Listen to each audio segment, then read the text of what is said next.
খাত্তাবের বেটা উমর আবু জাহেলের ডিক্লার অনুযায়ী যে কেউ যদি মুহাম্মদের কল্যাণ নিয়ে আসতে পারে তাকে 100 লাল উট পুরস্কার দেওয়া হবে। 100 লাল। এই খবর শুনে ওমর দাঁড়ায় কয়, খাত্তাবের বেটা থাকতে আবার এই পুরস্কার নিবে কে? তলোয়ার নিয়ে রওনা দিছে। পথের মধ্যে একজন কয়, খাত্তাবের বেটা ওমর। কয় রওনা দিছে, কয় মুহাম্মদের কল্যাণ। এদিক দিয়ে আল্লাহর হাবিব মালিকের কাছে দোয়া করে, আল্লাহুম্মা হদি উমারাইন, আল্লাহ দুই উমরের একটাকে তুমি হেদায়েত দিয়ে দিও, মুসলমান বানাই। আর ভাইরা, পথিক কয় নিজের খবর আগে নাও, পরের খবর পরে নিও। কি হইছে আবার? কয় তোমার বোন ভগ্নিপতি মুসলমান হয়ে গেছে। ওমর কয় তাই নাকি? আমার ঘরের আমার বোন, আমার ভগ্নিপতি? বলে হ্যাঁ। তাইলে আগে এদেরকে সাইজ করব, পরে মুহাম্মদের কাছে। আল্লাহর কসম, জীবনে খুলে দেখুন, তখন ওই ঘরের মধ্যে কোরআনের তালিম চলতেছিল। টিচার উমরের বোন তার ভগ্নিপতিকে পড়াইতেছিল, তাহা মা আনজালনা আলাইকাল কুরআনা লিতাশকা ইল্লা তাযকিরাতাল লিমান ইয়াখশা তানজিলাম মিম্মান খালাকাল আরদা والسماوات العلى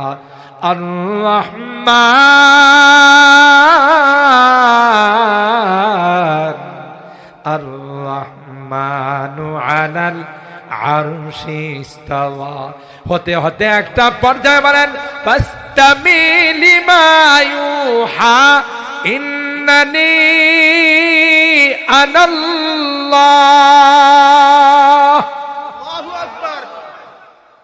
শিক্ষককে পড়ায় আল্লাহ এখানে বলতেছেন, উমর, এ উমর, কোথায় তুমি রওনা দিলা?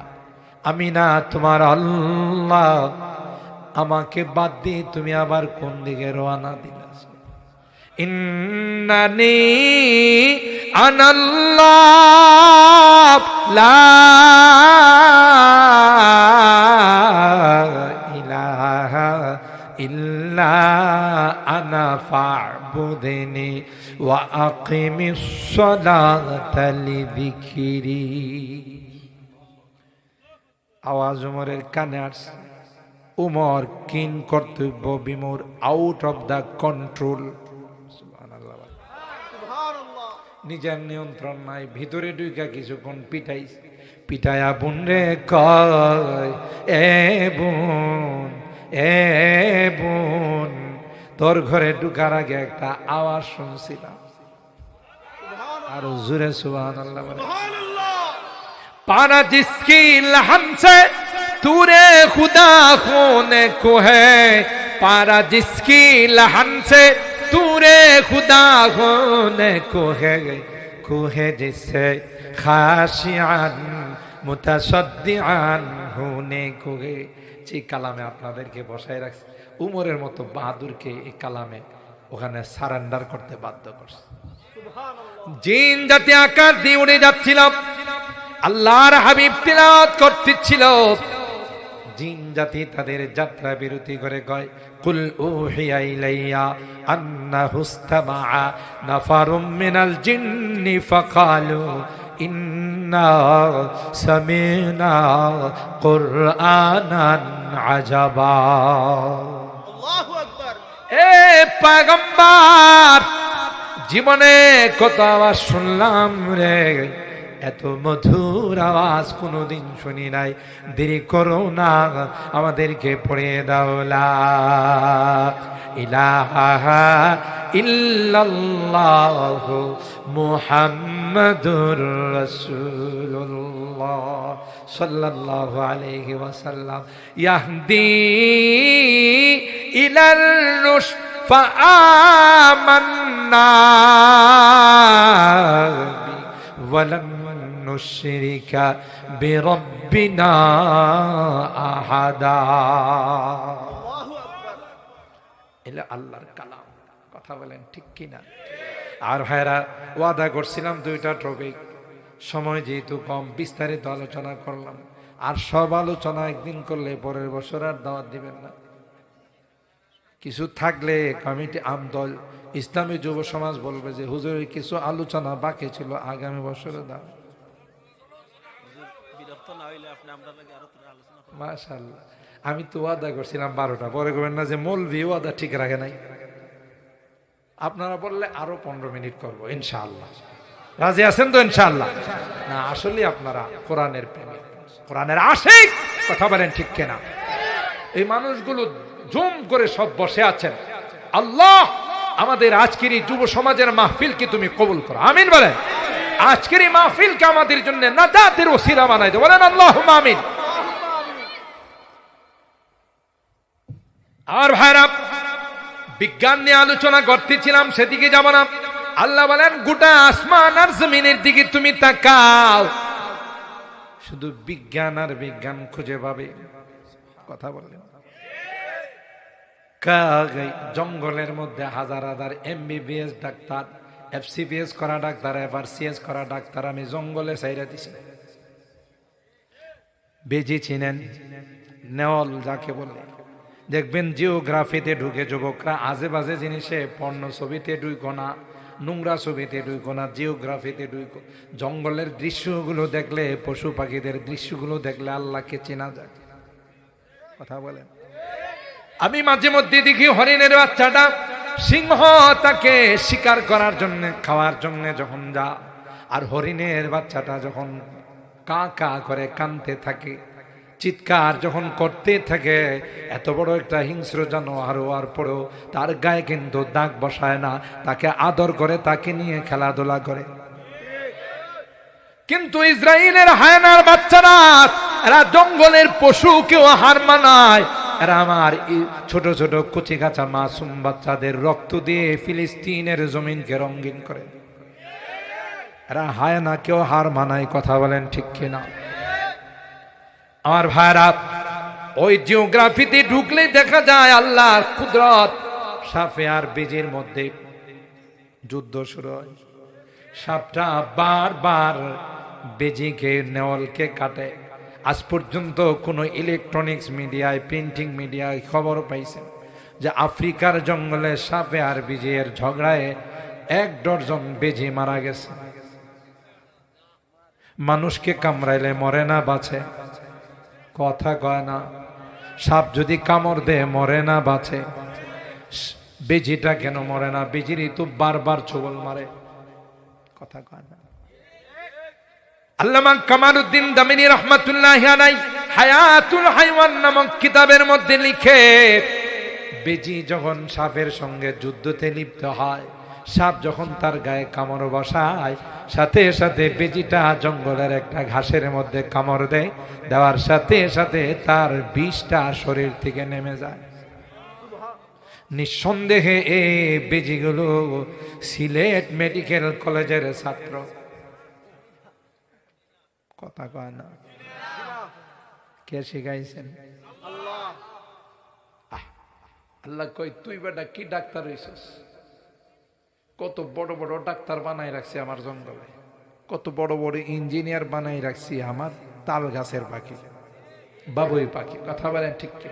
এগুলো নিয়ে চিন্তা করলে তোর ভিতরে অহংকার আসবে না, আমি যে কত বড় মহান এটা তোর বুঝে আসবে।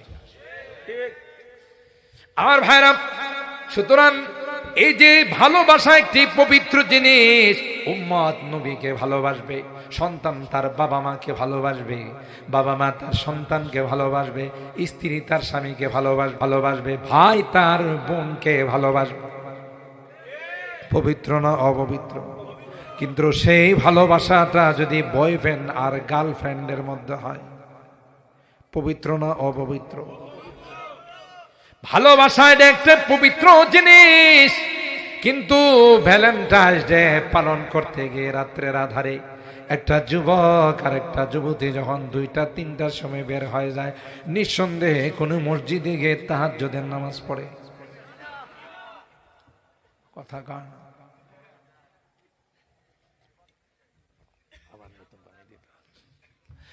হাদিসের মধ্যে আসে 2 জন যখন একত্রিত হয় তাদের মাঝখানে 3য় নাম্বার কে হয়?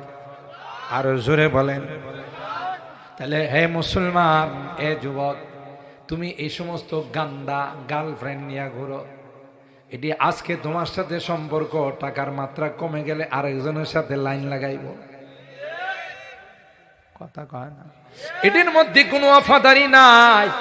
আল্লাহ কয়, যুবক, তোর জন্য এমন গার্লফ্রেন্ড আমি বানাই রাখছি, একটা বার যদি আটলান্টিক মহাসাগরের মধ্যে থুতু ফেলে গোটা সাগরের পানিটা মেশকে আম্বর হয়ে যাবে। কনিষ্ঠ আঙ্গুলটা যদি পৃথিবীর মধ্যে বাহির করে পৃথিবীর সূর্যটা মলিন হয়ে যাবে। এ যুবক, তোরে অভ্যর্থনা জানানোর জন্য প্রতিদিন তোর জন্য গান গায়। এ ওয়াজ শুনছেননি কোনো সময়? কৌজরি বাবু তো কেউ কয় না, তাহলে তো বহু আগে কানে তাবিজ লাগানো বন্ধ করে দিতাম। আপনাদের এই এলাকায় তো যুবকরা কানে তাবিজ লাগায়, কিছু শুনে টোনে না। আমার ঢাকা তো অবশ্য আছে, কি শুনে? ওয়াজ শুনে, কোরআন তিলাওয়াত শুনে, আর সোনা বন্ধুর গান শুনে, হিন্দি গান শুনে। কথা বলেন ঠিক কিনা?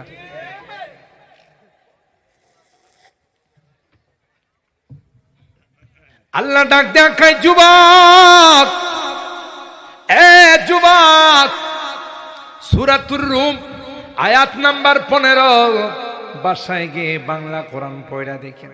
আল্লাহ বলেন, ফাআম্মাল্লাযীনা আমানু ওয়া আমিলুস সালিহাত ফাহুম ফি রাদাতি ইউহবারুন।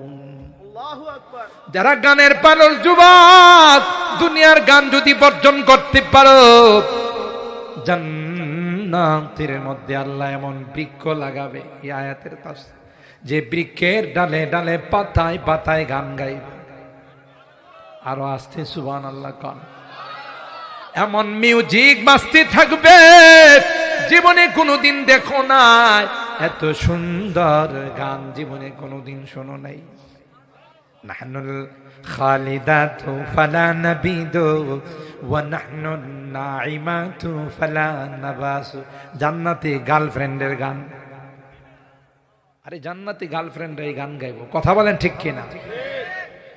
তোমার জন্য অপেক্ষায়, তুমি সুন্দর জীবন গঠন করো, সুন্নতি জীবন বানাও, আল্লাহ নবীর সুন্নত দিয়ে জীবনটাকে রঙিন করো। তাইলে ওয়েলকাম জানানোর জন্য ওরা দাঁড়িয়ে আছে। এ যুবক, তুমি রাত্রির বেলায় বোতল খাও, মেয়াদ উত্তীর্ণ বোতল খাওয়ার কারণে তোমার তার এলোমেলো হয়ে যায়। যদিও এখানে নাই, অন্য জায়গার কথা বলতেছে। তুমি নেশা করো, মদ খাও, যে মদ খাওয়ার কারণে তোমার মাথার তার এলোমেলো হয়ে যায়। ঘরের মধ্যে কোন রকমের আসার পথে রাস্তার মধ্যে বিদ্যুতের পিলারে জড়ায় ধরে কয়টারে মাঝখানে কে আইনা বসাইছে? বিদ্যুতের পিলার কি মাঝখানে না সাইডে? হ্যাঁ, এটা আমার গাড়ি একদিন দাঁড় করায় রাখছে, গাড়ির কাছে গিয়ে কইতেছে, মাঝখানে রাখছেন কি লেগে? আমি আরে আমার ড্রাইভারের কলম তাড়াতাড়ি সরা, মেয়াদ উত্তীর্ণ বোতল খাইছে। কথা কান আছে না নাই? আল্লাহ ডাক দেয়া কয়, মাসালুল জান্নাতিল্লাতী ওয়াইদাল মুত্তাকুন ফিহা আনহারুম মিন মাইন গায়রি আগসিন ওয়া আনহারুম মিন লাবানিন লাম ইয়াতাগায়্যার তা'মু ওয়া আনহারুম মিন খামরিন লাযযাতিন লিশশারিবিন। আল্লাহু আকবার। মদের কথা কইছে আল্লাহ। আল্লাহ ডাক দেয়া কয়, যুবক, নেশা করবি না। আমি আল্লাহ নেশার 1 বোতল 2 বোতল নয়, একটা নহর তোর জন্য রেখে দিয়েছি, খাবি আর মজা লাগবে। শর্ত হলো দুনিয়ার নেশা করা, কথা কয় না, করা যাবে। জোরে বলেন ঠিক কিনা? তোর তো তার এলোমেলো হয়ে যায়। বাড়ির মধ্যে কোনো রকম আইসা বসে বরে জড়ায় ধরা কয়, আম্মা জান আপনি কেমন আছেন? বর কয়, এই আমি কি তোর মা নাকি? ও তোমার তো দেখতে আমার মতোই লাগে। তার ঠিক আছে না নষ্ট হইছে? ডাক দে আল্লাহ কয়, যুবক না না, দুনিয়ার নেশা বর্জন কর, দুনিয়ার গান বর্জন কর, দুনিয়ার তামাশা বর্জন কর। আমি আল্লাহ এমন তামাশার জগৎ তোর জন্য বানাই দিব, শুধু আনন্দ ফুর্তি করতেই থাকবে, কেউ বাধা দিবে না। আমতলের আজকে আমাদের ইসলামী যুব কল্যাণ পরিষদের উদ্দেশ্য এটাই যে আমরা এমন যুবক হব যে যুবকদের দ্বারা দেশে ইসলামী হুকুমত কায়েম হবে। আস্তে জি কইলেন। আমি যদি আপনাদের বলি সারা বাংলাদেশে আমি সফর করি, গোটা বাংলাদেশের এমন ডিস্ট্রিক্ট নয় আমি না লাইক যাই না। যত বড় বড় ইসলামী মহাসম্মেলন হচ্ছে সবগুলো আমার যুবকরা করতেছে। এতে আমার মনে হচ্ছে ওই দিন বেশি দূরে নয় যেই দিন বাংলাদেশের আকাশে কলিমা খচিত পতাকা পট পট করে উড়বে ইনশাআল্লাহ। বহু দেখছি আমরা, 50 বছর দেখছি কোরআনের বাহিরের রাষ্ট্র চালায় শুধু দিনের পেট বড় করছে, সুইস ব্যাংকে টাকা জমা করছে। জনগণের বিপদ দেখলে, মেঘ দেখলে আকাশে উড়াল দিয়া চলে যায়। দেশপ্রেম নাই। কোরআনী হুকুমত যেদিন কায়েম হবে সেদিন রাত্রে 1টা 2টা 3টা একটা যুবতী চলে গেল কেউ তার দিকে তাকাবে না। কথা বলেন ঠিক কিনা? কোরআন ছাড়া শান্তি আসতে পারে? জোরে বলেন ঠিক কিনা? সুতরাং এই ভ্যালেন্টাইন্স ডে আমাদের জন্য নয়, এটা বিজাতিদের জন্য। 31 নয়, এটা আমাদের জন্য না, বিজাতিদের জন্য। মাতৃভাষা দিবস সম্পর্কে আজকে আর কথা বললাম না। মাতৃভাষা এটা আল্লাহর একটা নিয়ামত। বাংলা ভাষা এটা আপনি বানাইছেন, আমি বানাইছি, কে দিছেন? পৃথিবীতে যত ভাষা আছে, আরবি, বাংলা, ইংরেজি, উর্দু, হিন্দি, ফার্সি, সব কার দেওয়া। আল্লাহ বলেন প্রত্যেকটা ভাষার আবিষ্কারক হলাম আমি। সুবহানাল্লাহ জোরে বলেন। ভাষার পরিবর্তন, রঙের পরিবর্তন, বডির পরিবর্তন আছে। আপনাদের সিলেটে 20 কিলোমিটার অন্তর অন্তর দেখবেন ভাষার মধ্যে কিছু না কিছু পরিবর্তন আছে। সিলেটি ভাষাই কথা বলে কিন্তু কিছুটা পরিবর্তন আছে। এই পরিবর্তনটা কে ঘটাইছে? তা আমার দেশে যারা মাতৃভাষার জন্য শাহাদত বরণ করেছেন, যে নিজের মাতৃভাষাকে আন্তর্জাতিককরণের জন্য, এই মাতৃভাষা বাংলা ভাষা এটা কারো আবিষ্কার নয়, এটা আল্লাহ প্রদত্ত দান। এর বর্ণনা আছে সূরা আর রুমের 22 নম্বর আয়াত, ওয়াখতিলাফু আলসিনাতিকুম ওয়া আলওয়ানিকুম। তোমাদের ভাষার পরিবর্তন, তোমাদের কালারের পরিবর্তন, এটাও আমি আল্লাহর কুদরতের নিদর্শন। এই জন্য আজকে সংক্ষিপ্তভাবে এই 2টা দিবস সম্পর্কে টাচ দিলাম। এর আগে আল্লাহর কুদরতি নিদর্শন নিয়ে কিছু আলোচনা করলাম।